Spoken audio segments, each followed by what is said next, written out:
Hello again, everyone, and welcome to another episode of the Black Sand Journals. I'm your host, Seti Matua. In the Black Sand Journals, we discuss faith, family, fun, and everything in between. Joined today by my good friend, Brent Malolo. You may remember him from previous episodes where we had some good conversations, so I'm inviting him back.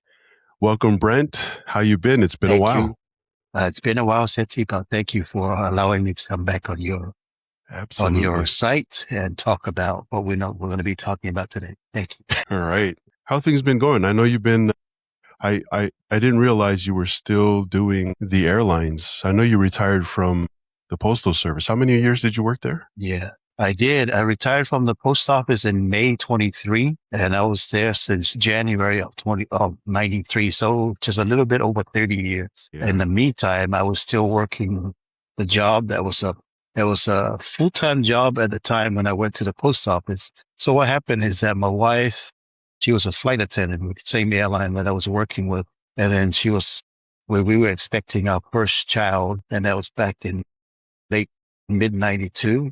We decided then that she would stay home, and the extra income that was coming from her, actually, she was the main income. She was making a lot more money than I did. And that we decided that she was going to stay home and take care of our first child, and then I will take up a second employment. And then I looked into it, and I was able to go in and got a post office. Just a little background on that. I actually interviewed for the Maricopa Sheriff's Department. I went through a lot of interviews and a lot of tests. And in November of 92, they set my academy date to go through the academies to be a sheriff. In the meantime, I had been waiting a whole year for a test that I had taken for the post office. That was in October 91. So it's been over a year since that test, and I had completely forgotten about it. But here's my chance to now become a sheriff. And I've always wanted to be in the law enforcement. So I always wanted to handle a gun. I always wanted to see what it's like to handle a gun and all that stuff. But 2 weeks prior to the academy, I got a letter. Something that happened in my last interview, which was a psychological interview. And something happened in that interview that they told me couldn't tell me what it was, but I didn't pass the interview. Wow. I do remember it was a Tuesday afternoon when I got that letter. I got home from work and my wife said, "Hey, you got a letter from the sheriff's department." And I opened it up, and that's what it was. And it broke my heart because I really was looking forward to that job. It was going to be a very noble job. Be able to provide for my family. But then read it, I was devastated. I went down in the basement, and I do remember that I cried a lot in the afternoon. 2 days later, Thursday, I received a letter, and it was from the post office. And it said that you had been hired in the post office. Would you like to come in for an interview? Both my wife and I opened it, and we both agreed that was a good choice for us. And then she said, "I would never have been a good cop's wife. I would always been worried that you'll be gone, and if you and when you'll be coming home at all. So this is a better choice." And so that's what it was. And in January 93, I started the post office, and I did that for 30 years. And it's a blessing for our families who have had that. But in the meantime, I still kept my airline job as a part-time job. I was only working 4 hours a day, 5 days a week, which I cut down to 3 or 4 days a week until I retired. I decided to pick it up full time and just work 3 days a week. So that's what I'm doing. Amazing. It's a Brent, great, thank you for that story. Yeah, it's a great retirement job. Yeah. Thank you for that story, Brent. It actually you're welcome. is a perfect segue into what I wanted to start with, where sometimes, well, maybe all the time, we don't understand what Heavenly Father, what God has in store for us. But things like that happen, and as devastated as you were at the moment, isn't it funny to look back and realize that His hand was there guiding you in a way or in a direction that you didn't expect, but it blessed your life? And you saying that your wife was saying, "Yay, I wouldn't have been a good cop's wife." Yeah. There's probably multiple layers that you haven't uncovered from that story. And it's perfect, because that's one of the things that I wanted to talk about, that Heavenly Father in the details of our lives is there waiting for us to ask in faith what direction to move towards. And it's up to us whether or not we're going to listen in that moment. What do you think about that? That is wonderful. That's perfect what you just said. We have often over the years talked about that particular day when that happened. She saw how devastated I was. And Yeah. she was also very sad for it. And then she told me, well, she didn't tell me about not being a good cop's wife until I got the letter from the post office. That's what she revealed. That she didn't tell me that while I was going through what I was going through, but she told me that. Yeah. So, and over the years, it was the perfect choice. It was a perfect job for me. It allowed me to keep this other job. Because if I Yeah. had been a policeman, I would not have been able to have a second job over at the post office. So that because I was over there at the post office, it got after 2 years of doing the job as a temporary, then I finally was hired on full time. I was able to have so the job that I had, it paid me 9 hours a day, and I was a carrier, it was a mail carrier. It was a rural carrier. So rural carrier's craft is that you come in, you do your mail, you go home, and you get paid 9 hours no matter how fast or how slow you do your route. And so after a while, when I found out that I could do a 9 hour job in 5 hours, I was able to still be able to keep my job very safe at the other job. I didn't have to worry Yeah. about somebody picking up my shifts because I couldn't make it because I was able to make it the whole time. So it was a big blessing to our family. And plus the benefits of retirement is wonderful. Yeah. It really, really is good. Yeah. Isn't it funny? If you look back at that experience, I've had experiences like that as well, whether it was employment or some personal trial that I was going through, that we know what we want, but in many instances, God knows what he wants for us. And That is so true. yeah, Yeah, I often, that when is I've so talked to true. people who are in the same situation, I was thinking about this, Brent, the other day. A couple of days ago, I was sitting there because I have people in my life, and I've talked to people in my life where they're so afraid of taking that step in that direction, Hmm. whatever direction it is, because they're afraid of failure or something paralyzes them where they just can't make that step in any direction. And I thought about this. When you're driving down the freeway, you're going 70, sometimes 80 miles an hour, and you have this thought that you can't go on. You can't stop in the middle of the freeway. You have to slowly make you have to slowly make your way to the side of the road for whatever it is that you're trying to get through. And I sometimes love that. Yes. you can't it's the same in life. You can't just stop right in the middle and decide, I'm not moving forward because this is happening right now. You have to sometimes slowly make your way to the side of the road so that you can deal with whatever it is and then merge back to the freeway. Or into traffic. And that's how life is. It takes a lot of faith. It takes a lot of trust to say, hey, I'm just going to move, and wherever I need to go, I'm going to go, but I can't stop, because if I stop, it's going to be catastrophic for us. Do you I feel love that it. way? I Yeah. do. I love how you said you can't stop midway because you're gonna have this onrush of traffic coming to you. So what you do, you pull to the side to a safe space or safe place. It's Yeah. the same as in life. We may have to get away from people. We may have to pull ourselves away from society just to pull ourselves together and then merge back in and continue on. And Exactly. hopefully you're going the right way. So I like that. I really do like Yeah. that. What you just Yeah. said. Thank you. Hmm. Yeah, it's such a hard, and maybe you have some experiences in your life. I know I had a moment in time, several moments in time, but a couple in particular where I just thought, I don't think I can go on now because this thing is preventing me from moving forward.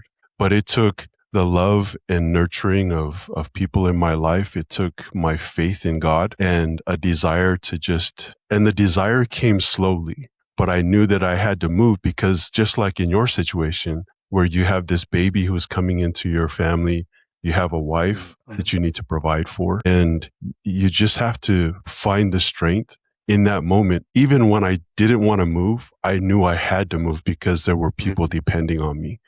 So when it's either whether with your family or in church, and even in your employment, if you stand still for too long, then it's not going to be a good situation for you. I agree. Thank you. Yeah. Another benefit that I got from being able to get that employment in the post office is that 2, 3, 4 years after that, I was able to establish my schedule very, very well. And I was also able to finally finish my degree during that time because I was going to move on into another phase of the post office, but it would require us to move to Alaska. Wow. Essentially, it was telling me to move to Juneau. It's for the Wow. position that I wanted. And then Cynthia was not going to move at all. She was never going to move. And so that phased out. But it came out to be a really good blessing because of the benefits of having a good employment and the job that I had. She never had to go back to work, and that was Yeah. back in 1990, beginning of 93. And she stayed home since then. And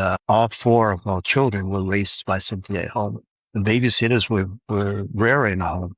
I think the only time we ever had babysitters is because somebody insisted that they come to the house and look after our baby. So we had an old friend in the ward. She passed on. She loved our kids and we loved her. And so she came over and just for a couple of times, but most of the time we never had babysitters. We always had Cynthia at home. And we also had the benefit and the blessing of having Cynthia's mom with us the whole time throughout our marriage. And I completely love that because it's her culture and it's also my culture, our culture, where our parents stay with us. And so our children grew up with two mothers, and Cynthia grew up with a mother and five kids, me including.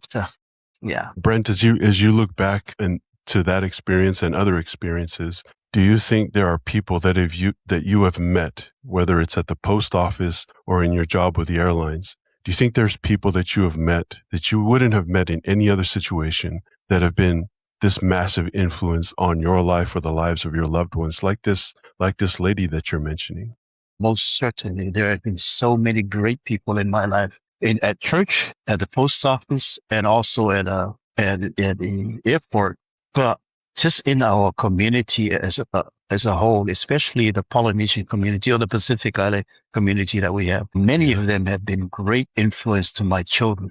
That's mostly what I look at, is that I've been able to establish relationships, but more importantly, networking with these people over the years. And not in networking where you gain financially, but where you just psychologically, you benefit from their friendship. You benefit from being around them. This lady, her name was Sister Bloomer. She had passed on. And she loved our family and we loved her. She was a single older lady and she looked to us, me and Cynthia, as her children and our children as her grandchildren. So it was beautiful to have had that relationship with her. But not just her. I was the only Polynesian, only Pacific Islander in our ward for many, many years until a couple of years ago when a man came into our ward. So over the years, even though I do feel like I'm the token Polynesian, so everything Polynesian that happens in a ward, they're always going to turn on me. Call on me. Yeah, I'm always going to be the one that's going to do whatever it is that happens in the Pacific Islands. They feel like I know it all. So I forced myself to learn all this stuff. I had to educate myself immensely in order for me to not just be that person that performs, but most importantly, to educate people about our culture, not just our culture, but how Christ works through in every different culture, and then how Christ comes through in what we present ourselves, either through performance or through educational discourses that we get. By the way, to the listening audience, Brent is being modest. He's a phenomenal entertainer. And I remember he and I worked together, believe it or not, in the Polynesian Cultural Center. Yeah, in the Samoan village. And I always used to like, man, I wish I could dance like Brent. I wish I could dance like Brent too. I can't do that anymore. Yeah, the knees aren't holding up.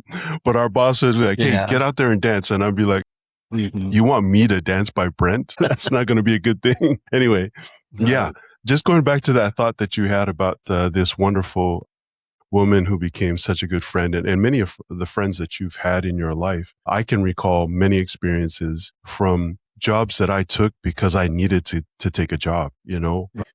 And I had this conversation with a friend during that last, what do they call it? A bust, financial bust, 2007 or 2008. Yeah, 2008. And many of us lost our jobs in the software industry, and it was really tough. I think it took 6 to 7 months before I could find something, and it wasn't anything that was related to the job that I got laid off from, but I had to take a job because I needed to take care of my family financially. Well, there's some people that I met at that job that just became almost life-sustaining for me at that moment because I was really down on myself, but they were always so kind and they always lifted my spirits when I was at work, and I needed those people at that moment. So I'm so happy that you shared that story because it reminded me of some things that I've had to go through financially, emotionally, that I needed. Even as hard as that experience was, I needed that experience. God knew I needed that experience to be a different person. Wow. That is really cool that you mentioned that, because in 2007, I had an incident at the airport where I was let go. And even though I had the post office job, that was a well-paying job and it was stable, my heart was always at the airport. I loved Yeah. my job at the airport. I loved working with people. And plus what I was doing was seniority was very important. So seniority for me Yeah. was, it had risen up. So I was in a very good position at the airport. But I got let go and I had to fight for my job back. I mention Mm. this because I think it segues real well into what we've been talking about this week with Job, right? When you go Yeah. through so many instances where you could blame God. I was not in any situation at all to blame God for what I went through. So I felt like Job, I cannot blame God. God had been so good to me. It's just circumstances happened that I could have prevented. Circumstances that I could have been easily had walked away from, but I let my emotions, got the better of me. Yeah. But for 4 months, I was at a job and it was not a very good situation at home. Yeah. And like I It's a say, dark even though I place. had that, it was a dark place because we could not travel anymore. Well, I mean, we could still do it, but we had to bring it out of our pockets right now. We can't just Yeah. hop on a plane and go anymore like we did. And that was a great benefit to our family, still is right now. But I bring you this because of the Book of Mormon. I dug deep into the Book of Mormon for those 4 months. I read it so many times during that time. And now I was 47 at that time, 46. And I've never really, even though I always believed in the Book of Mormon, I did not dig deep into the Book of Mormon, even on my mission Yeah. until that time. And that's when my love of the stories and love of the teachings of Christ in the Book of Mormon came through, was during that time. And I prayed so hard, prayed so much. My temple attendance was very, very good, only because I wanted to get that job back. Now, when I did get it back, I still kept on the Book of Mormon. But I bring you that because that was going to be one of the experiences that I was going to bring up if we ever talk about Job, is that I went through, never compare myself to what Job went through, because there's no way. But I Yeah. had that moment in time where I couldn't blame God. Like, it was hard, but it was never as close as what Job went through. But that's my Job moment. That's the moment when I still allow myself to be thankful for what God had done for me, even at that time when I was still going through those struggles. That was just my Job moment. And plus another Yeah. story later. No, I'm Mhm. glad you bring that up because, Mhm. in Samoa, they always, when something's happening, they always say, onsai yopu, be patient Oh, like that's Job. true. They always say they will say you suddenly. Yeah, they always say Yeah. that. And later in life, I realized, was Job really being patient or was he just being obedient to God? Was Oh, he great being question. patient? Yeah. Was he being patient or was his love of God so immense, so all encompassing in his life that he didn't need patience because his love for God obviously was more important to him than any other thing in the world. And Great question. yeah, I wish I could get to that point Mhm. in my life because okay, so we're not like Job and No, we're not like God no, because it's little things come up and I'm like, oh my gosh, I don't know, I can't do that, or this makes me upset, or I'm really angry over this thing. And they're just petty things compared to what he went through. And I think when I think of the story of Job, I think not so much about his patience. I think more about how he wanted to please God more than anything else and how much he true. loved God. And that Very true. is what helped him overcome all of the trials, all of the struggles that he had to go through. Mhm. I love Yeah, that because that's exactly what he went through. Now we know the background story of what was going on between God yeah, and the adversary and all that. Job that's didn't right. know, but Job knew exactly where his love was, and as you mentioned, it was his complete faith and love of God. I mean, there's so many stories you can pick and talk about Job, but just a couple of them, if you don't mind. Yeah, go for it. Yeah, and one of them, my wife and I talked about it, and it was something that's very, very personal to my wife because she said she will never, ever be anywhere close to what Job went through. I mean, losing 10 children. Now we know that in chapter 42, he was able to get another 10 children. But your love and memories of those 10 children that were lost will never go away. It's still going to haunt you. That's what my wife had a Yeah. hard time with. She said, I would have had a very hard time of, even though I got 10 more children, blessings from God, I could not forget my 10 children that were lost and the way in which they lost their lives. Yeah. And Yeah. that's, and then I thought about it. I said, she's so true. We could not replace our 4 children. I mean, our 4 children that we have now, they cannot die and then say, hey, we're going to get 4 more children. We Yeah. will never be able to forget those children. It's so hard. So Yeah. it's just one of Yeah. those things that came in the thought process as we was talking about it. But if you don't mind, I'm going to keep going with a couple more things about Job. Go for it. Well, Yeah. yeah, we actually talked about this with my brothers here, brother Sama, Toy, and Mm. Lopanana, and a few others that are in our text. And we The actually had this choir. talk, the choir, the old men's choir that can't sing anymore. But we had this. Let me see if you see if I can pull up that text because we shared on our text. It's a really.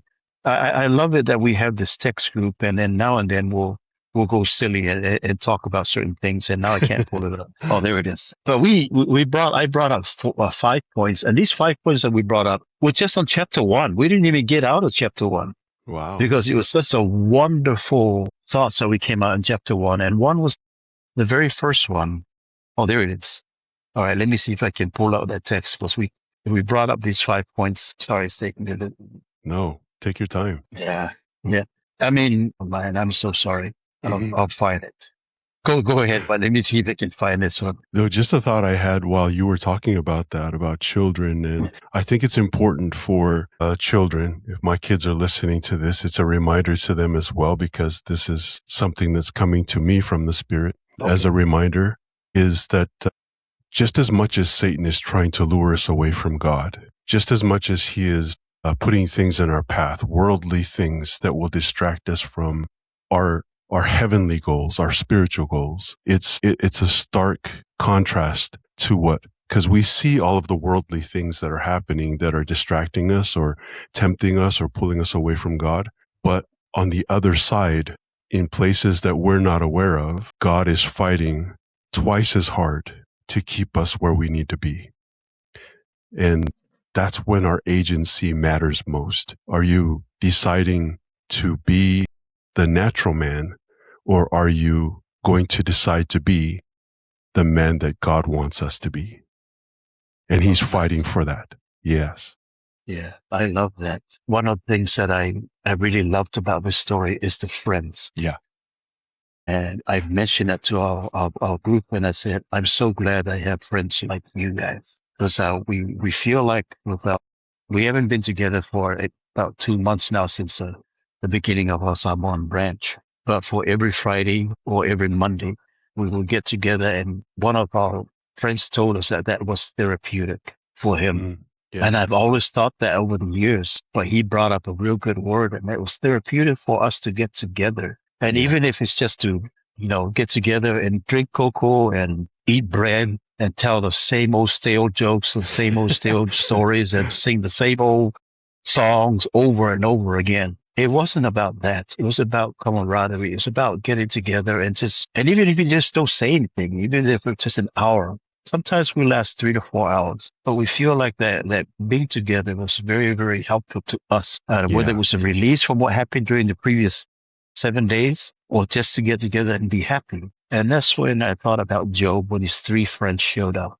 For the first 7 days, three friends just showed up, went through grieving and mourning with them for what he's going through. I mean, the scriptures say for 7 days they rent their clothes, they pour ash on them, and they cried and cried and cried. And then after 7 days, then we know what the next 42 chapters about. Philosophizing about what Job is going through and why he's going through all that stuff. But I love that. They're having friends. Yeah. And one of our friends mentioned the importance of being silent, the importance of coming in and just sit and listen. We don't need to be the smart guy in the room. We don't need to be the guy that comes in and just spews scriptures.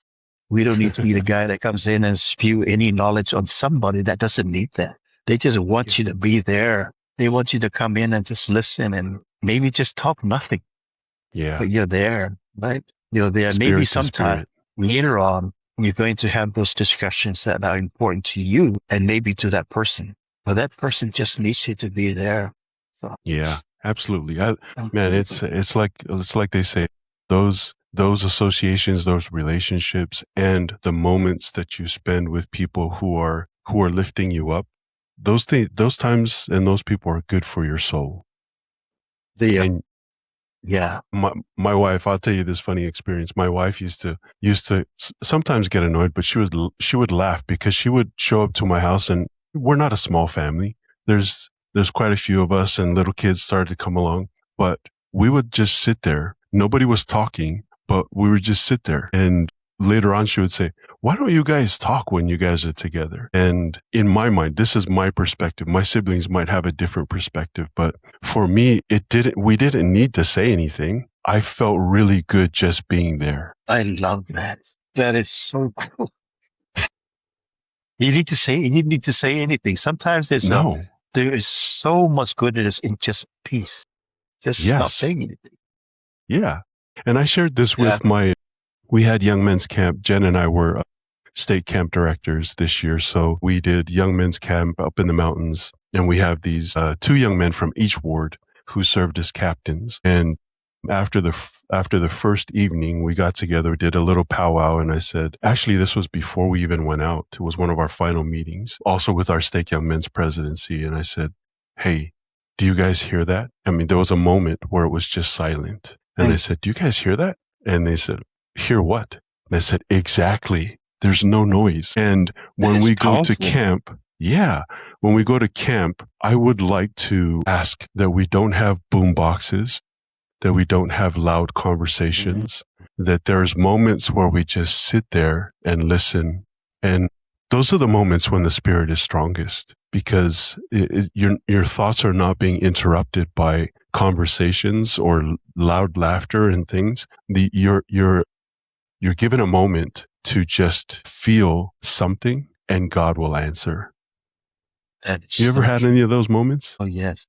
This is an experience that I shared two of them. One is my own personal experience at home. One of my prayers, it was just before it was a Sunday that I was going to speak at one of the wards when I was a high council. And it was either the talk that I was preparing or something was going on. I can't remember the circumstances now, but I remember bringing it up to the Lord. I said, I need the help. I need the help. There is something that's not meshing with what I'm trying to do over here. It's about 4 years ago. And I vividly remember this city, and I thought, that can't be true. That's straight out of the scriptures. And I vividly remember I said, peace, peace, and peace unto you. That's what I felt. And I don't know if that was exactly what I needed to hear, but the clarity that came afterwards was, I said, this is it. That's it. That's not what I asked for, but that's all that I needed to hear. Peace. Peace. And I shared that. Another experience was that I came in late on a state conference. So I sat in the very back. It's about 2 rows from back, and that's the rows where all the children are, right? Really, really noisy. So you can't really hear, even though you have this speaker on the hall, the cultural hall, you really can't hear because there's so much noise. And I said a prayer. I said, Heavenly Father, I need to hear. I need to know what the messages will be. And I'm telling you this, it's like I felt something just come over me and just blocked everything off. No noise I could hear. I mean, they was there, but I was able to hear every single thing that needed to be said and I needed to hear that day. So those are the moments you're talking about, just hearing what you need to hear. Yeah. And even when there's so much noise around, and if the Lord can see that you really want that peace and you want something to connect with you, He will allow that moment to be yours. And I felt like those 2 times were exactly what I needed from God in answer to the most simple prayers. Yeah, that's amazing. Thank you for sharing that, because I know that there's a lot of experiences that are very sacred to us, and those are the moments that are very sacred to me. Is not only feeling God's love for me, but feeling the love that other people have for me with no words. And I know in our Samoan culture, we experience this a lot, where you know that someone loves you because they got up early to make the umu on Sunday, or you know that someone loves you because you're standing in line at the bus and they say, "Oh, so might, go ahead and take a seat."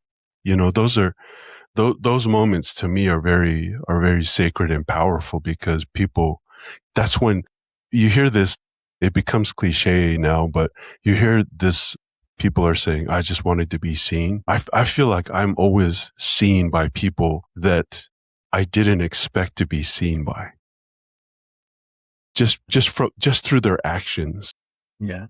So a lot of times it doesn't. What was some of our teachers in Samoa would always say? Lip service. We don't want lip service. We want actual service.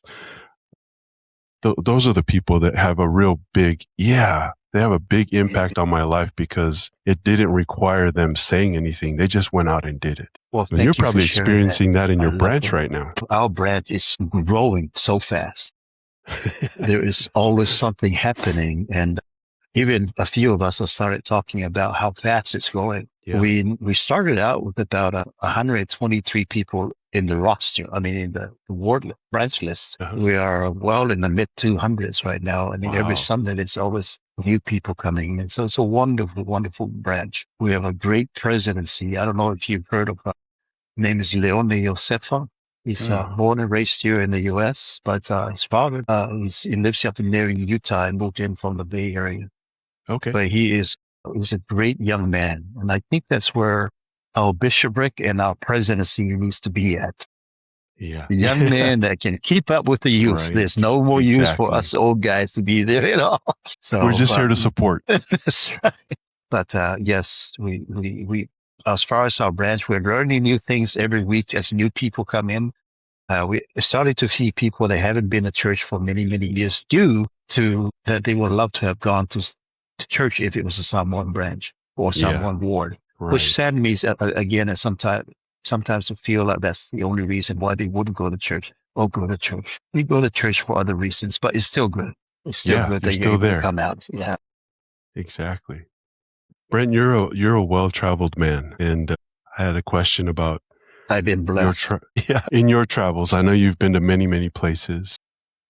First of all, what has been your favorite place to visit? And second, how have your travels changed your perspective? Samoan boy, born and raised in the islands, educated in New Zealand, you've moved to the United States. How have your travels changed your perspective of your relationship with God? Oh, wow. Wow. What a loaded question. But it's a beautifully loaded question. I can go all over the place, but I'm going to concentrate my answers to just a few places here in the U.S. My travels allowed me, you don't have to be working ELI to do these, but my most favorite ones have been doing church history tours that I do by myself. Just get up and go do it without having a tour guide to be there. Now, you're always going to find a tour guide there, but those have been very, very blessed. Huge blessings to me. I'm going to share this one story. So back in 93, I think, my father came over. This right after his 70th birthday. And he came over and stayed with me for a couple of months. And he went and stayed with my brother Summer for a couple of months in Ohio. And then he went and stayed with his cousin Malolo in Missouri, Independence, Missouri, for several more months before he went back to Samoa. But while he was staying with Summer, I decided to fly there, rented a car, and I picked him up, and we drove all the way from Akron, Ohio, all the way to the Sacred Grove. That was like a 10-hour drive. And we took lots of church sites along the way. We did Kirtland, we did the Johnson Park, we visited the Buffalo and see the Niagara Falls, and then we went into about a couple more hours from there into the Sacred Grove, or where the church first had its meetings. Yeah. And I tell you, because when we in that Sacred Grove, there was a moment I couldn't find him. I looked all over. And I was worried. I was worried because I've never been I've been to the Sacred Grove before, but it's such a big place. You don't know where he is. Yeah. So after a few, I don't know, about 10 minutes or 15 minutes, I finally found him. He was just walking back to where I was. Also asking, where were you? I kid you not. This is what he said. I said, I wanted to find out where he knelt. Wow. In this huge forest. I think he was joking, but it's just that he wanted to find out where he knelt. But what he told me that day that really touched me is that he bore his testimony to me. He's 70 years old now. He was a convert in the 1950s. So he was in his 30s in New Zealand. And he said once, he said, "Hey, lopo la me mo sa alimea ne wale mo sa America." Just thought the guy, he didn't need that to solidify his testimony, but being there, accidentally being there and not planning that trip, it meant everything to him. Growing up and hearing all these stories, the same as me when I first went.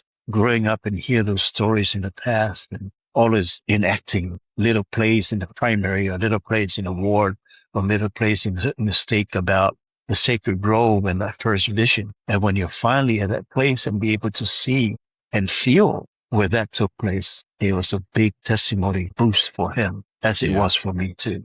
So those That's are just amazing. places that I love the most, and it's going to places that are meaningful to me and to my faith and to my family. Other than the places I've been to, many other countries, those I feel to me are the best. Now, Toy and I took a recent trip. Now, this trip I took off on my own.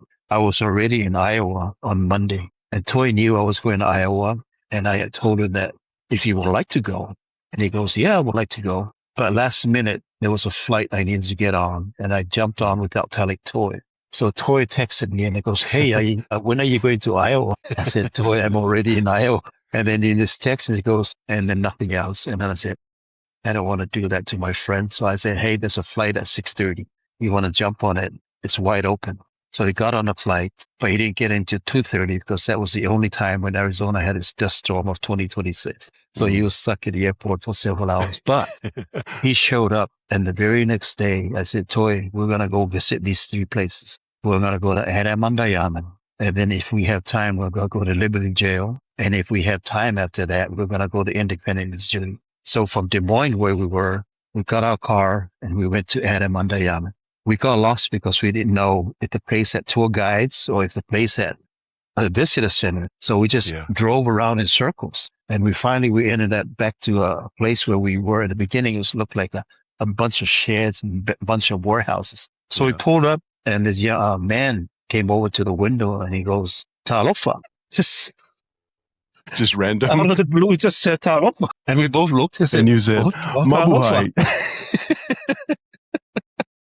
Exactly. So he said Talofa, and then the rest was history. He was a missionary there with his wife. And then he asked, I said, "How much longer do you have?" And I said, "Well, we don't really have a plan. We're going to be here all day. We have other places we'd like to go see." I said, "Well, if you don't mind, I would like to take you on a side by side and tour this place for a couple of hours." I said, "Yeah, we will do." And and then we got an in-depth tour of Adam Andayam, and that probably over 90% of people don't get. Well, he actually told me that the only people who get this tour that he gave us were general authorities that come through. And so for the next 2 hours and 45 minutes, he took us on that place. And I tell you, Seti, I've heard so much about Adam Mandayana and about that place. But when he explained it and told us what he knows, he's a retired professor of history from Weber State. So we got the right man to talk about this. Yeah. I tell you, that place is so meaningful to me right now. I knew a lot about it before that, but my load of understanding was added upon so much more from that day. And then we went to Liberty Jail and then experienced what happened in the winter of 1838 to the beginning of 39. Spent an hour there, and then we went to Independence, Missouri, and see where the cornerstone of the temple that has never been built is still there. So we went back to Iowa. It's about a 3-hour drive from Kansas City to Des Moines. Then the next day I said, "Toy, where do you want to go?" And he goes, "What else, other sites do you want to see?" So 3.5 hours from here is Nauvoo. Yeah, let's go to Nauvoo. So we went to Nauvoo, drove 3.5 hours, and then we did Nauvoo for about 3 hours. And then from there, I said, "Do you want to go to Carthage?" And he goes, I said, Isn't it around here?" I said, "No, Carthage is about 20 miles south." So we did that. So I tell you that because you asked that question, but those are my favorite places. Those are my favorite travel places, places that are personal to us, personal to Sacred me. to us. Yeah, that are sacred to us. Now, of course, there are many places that we go just to be tourists and all that stuff. But Yeah. as far as my travels, those are my most favorite. And also seeing my families. Those are special Yeah. to me more than any others. That's amazing. Yeah. Thank you so much for sharing that. I love that Mm-hmm. a lot because we can go to, I love traveling as well. I'm sure everybody loves Mm-hmm. experiencing. I'm a history buff, so I love That's visiting great. places like Italy and Scotland and Mm-hmm.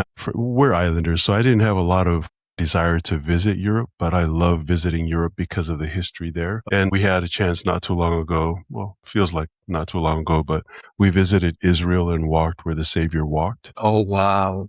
in places That like, is amazing. yeah, It's my dream. yeah. And you see all those places and it has such an impact on you, just like it did for you in church sites. And your dad, just going back to what your father said, he's absolutely right.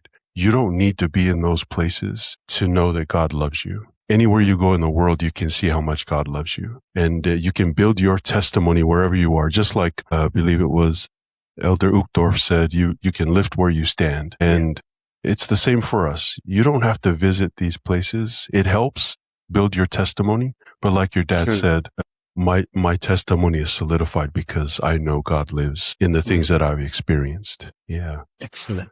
That's Thank you exactly so how much I for felt too. sharing that. Hey, you're Yeah. welcome. Thank you.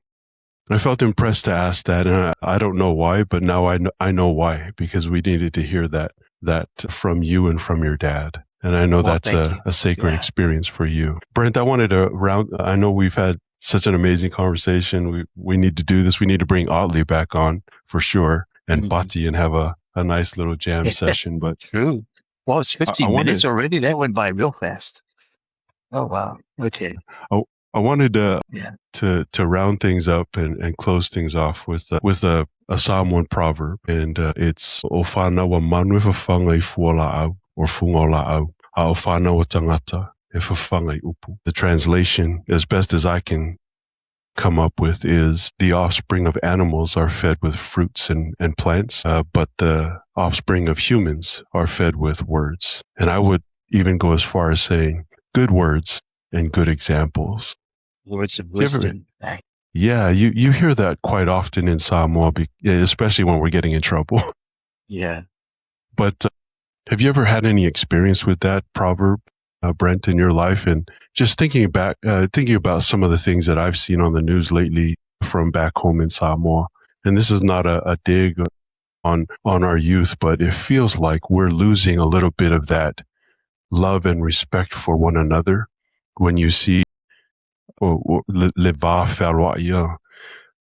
when you see this brawl that happened at National University of Samoa, or a young man Yes. scamming people out of money on the streets, or any number of things. We hear some really sad things that are happening now with younger generations. And that proverb came back to my mind, where is it possible that we as parents, even grandparents, are shying away from teaching our young people good values, feeding them with good examples, and letting them just, what is that word in Samoa?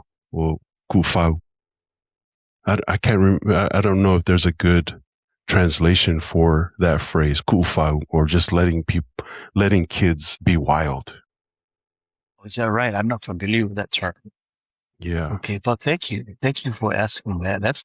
I wonder, so is that statement, is that particular to Samoa, or is that a general statement that's, I mean, if a family, when I put it, like, how does it go again?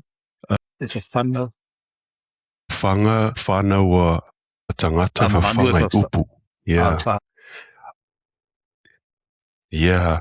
I think it might even be a biblical, I'll have to do a little more research, but I think it's a proverb that we often used in Samoa that may have come from the Bible. But well, it's always been something that I've thought of because my parents taught us that. Well, I think it applies very, very well to Samoa, especially the Pafana Tangata Tangata Up.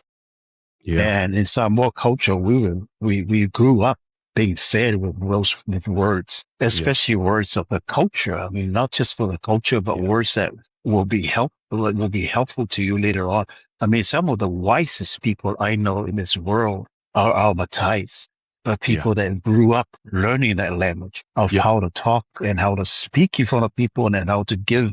I mean, the dissertations that are given by doctors, and when they do their doctors, I don't know if that they come close to how knowledgeable these guys are when they stand up in front of people and give history and give Falubenga and give all those things before they even give the main part of the speech. Yeah. So I don't think that's what the proverb is saying about Fafama. But upu is very, very prevalent in our Samoan vernacular. I mean, people grew up with those. We are fed with words growing up in Samoa, and it's not just soft words. It's not saying, it's also my isiao tama ele, it's so my. Yeah. You're going to listen. I mean, there are times when there's a soft, but it's not given in anger. It's given for you to react. It's given to you for you to do something about that and just not meandering around life. We are very active people. You hardly ever see anybody just, fit a lot of fight. There are a lot of fight people. Yeah. People you can see them. They just move from here to there without doing anything. But we were brought up with words that are actionary words or commands that are actionary commands. There are never a command given to you so you can just sit there and it's it's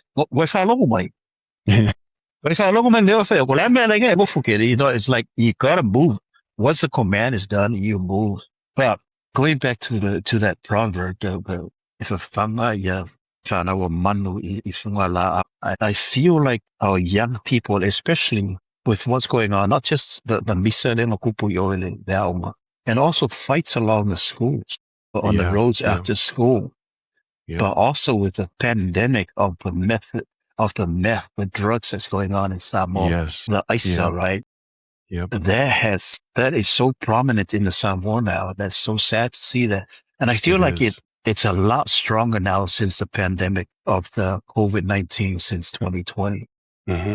And it's so, you see pictures of people that are from the villages, and it's sad to see that because you feel like the villages will be the best place to curb this behavior because of the Matai system and also how strong families are around there. But in some of what I read and what I see on the news, it happens a lot around the town area, around the Faleata and the Waimaunga area. Yes. These are the areas of people that are coming from the villages outside, and they come to stay here for jobs and go to school, and they stay with families. And so these 100%. Young men come in with exactly.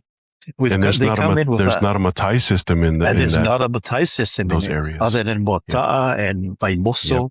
Most of those, they're not really villages, right? Most of those areas over there are full of people from outside villages. So some of them have even come in and buy land and stay there. So that's now their home. And so there's no Matai system governing these villages around here. So now you have a group of young men that know that they will not be punished by the Matai if they do something bad. And so they're out there rampant. They're rampant. They're just burglarizing homes. My family lives up there around the Tafaingata Siusenga area.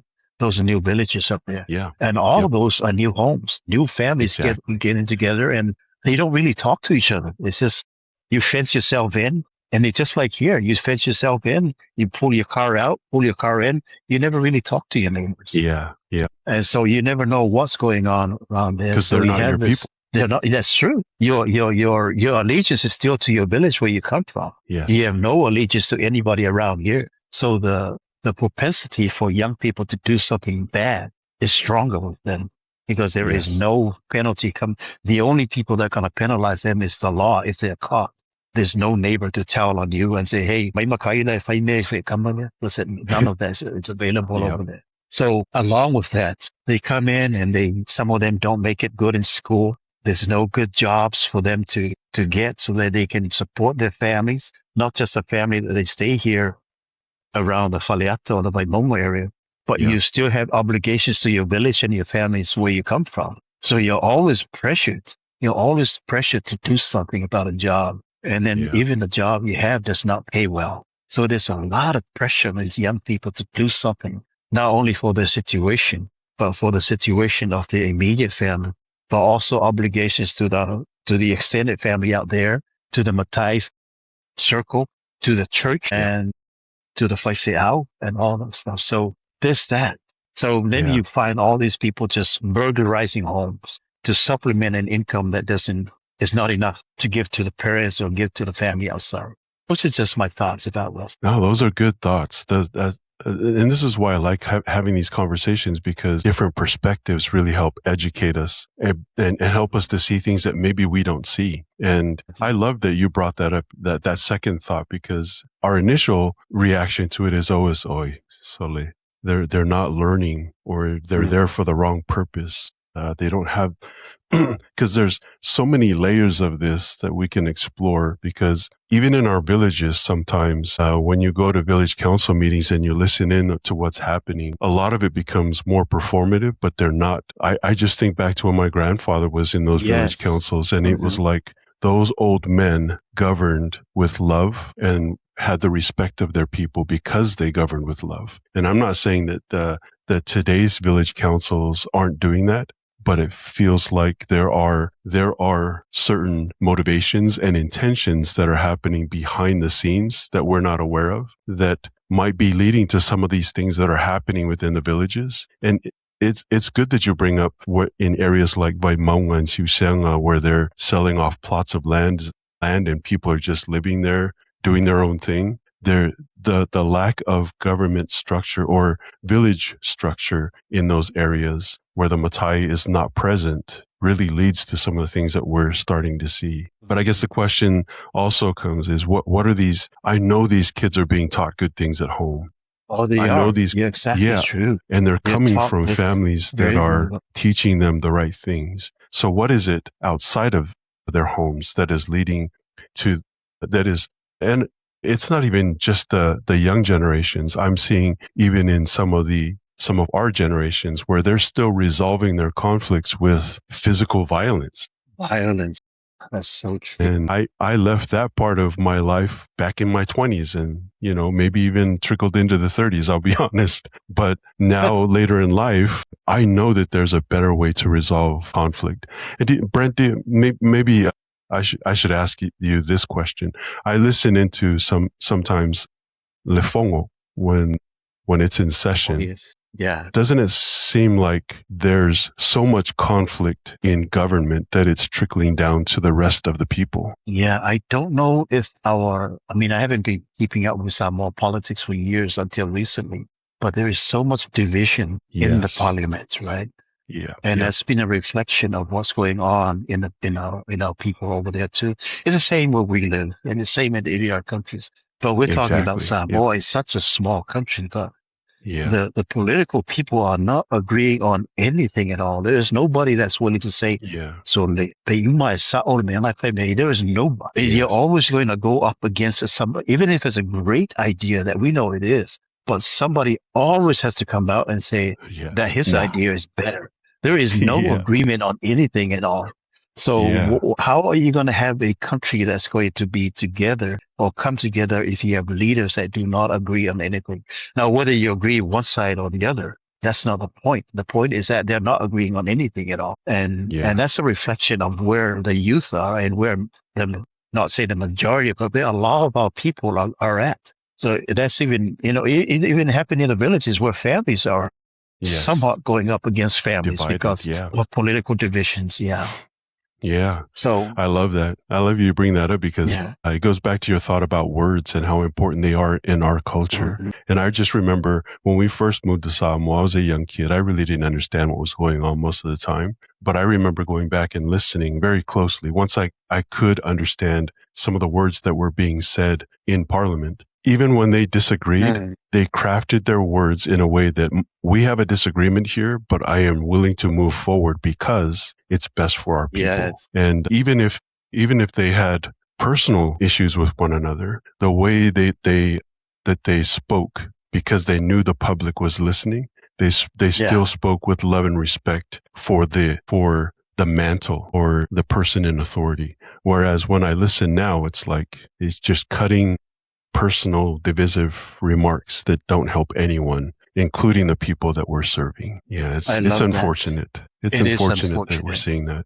Yeah, because that proverb that you said, it's a proverb, and I really like it because of the word word. If a It's Yeah. upu is wisdom. Upu is identity. It's also values. And Yeah. so, well, sometimes the identity, the upu and the words, even though they're good, it doesn't fill your stomach, right? You're still gonna be Yeah. hungry. So, I mean, with as good as all those things are, people are still Yeah. going to find things to feed themselves. And if Yeah. those things are not there, your words are not going to fill you up. You're going to do something, whether you Yeah. go beg or borrow, and then sometimes, unfortunately, they steal. And so, Yeah. and And that's very, thanks and for that that happens a lot reminder, around Brent, the town because area. Yeah. yeah. Thanks for that reminder, Brent, because that's the other layer of that alanga upu, that proverb is that if you're like an animal, all you need is sustenance to keep you alive versus what a human needs is not just the sustenance, the basis things that we need, the natural things that we need. It's the knowledge, the understanding, the training, whatever it is that is going to make us better Yes. people. And that's why we're being fed with words, because those things will help you sustain yourself long term versus I need a hamburger. The hamburger is only good for you for a few hours, Yeah. but the words will resonate with you for the rest of your life. Yeah, that's so true. And I think the presence of phones in our hands, I Yes. always advocate because it's really, really good to have a phone. But when you have a country that doesn't have the access to the abundance that we have here, Yeah. and now they're wishing for that abundance. And so they go through measures to try and gain that abundance in whatever measure they can. Now, some Yeah. of them are able to go abroad and experience that. Some of them cannot. So they go through other measures that can be criminal just by trying to live that life that they cannot have. Yeah. Now, there is a lot of abundance in Samoa, and we know that the land is always there. Yes. But the urge to get something right now is big with the young people, and not just the young people, the old people too. They don't want to wait 5-6 months for the tower to grow so they can go sell and get money. They want that money right now, and so that money right now is always going to come Instant through gratification. whatever means they can. Yeah, exactly. The instant gratification. As beautiful as our country is, those are some of the faults. Yeah. That's right. And then we'll finish on this thought. The other thing that is, since you brought up social media and phones and technology, is it's just like our prophets have taught us. These technology is phenomenal. It's helped to expedite our knowledge and understanding of things and our access to things. But make sure that you're using it for good purposes. Yeah. And I think that may be a miss for us in Samoa is, you're seeing all of these things, worldly things, but how is that helping you, or is it not helping you to move forward, advance your life and your cause immortality, or is it holding you back because you're using it for nefarious or immoral purposes? I like it. Thank you for putting it right for me. You have the right words. No, we've been aligned throughout this conversation. So thank you so much, Brent. Oh, that's pretty cool. We got to have more conversations like this because it helps me. We'd love to have some of the other guys join in and have a nice conversation with them. Yeah, thank you for allowing me to spill, even though some of the spill doesn't make sense, but thank you for allowing me to say something. Made sense to me, and I'm sure it'll make sense to our audience. Thank you, Brent, for spending the time. I know it's early morning for you after getting off late from work. Always appreciate your insight and your love of God and the gospel. I'm looking forward to our next conversation. And for those of you listening in, do us a favor, comment, like, subscribe, and share this with all of your friends because we want the world to know how much we love God as well. Brent, have a fantastic weekend. We'll talk to you again soon. Same to you. Thank you, Setu. All right.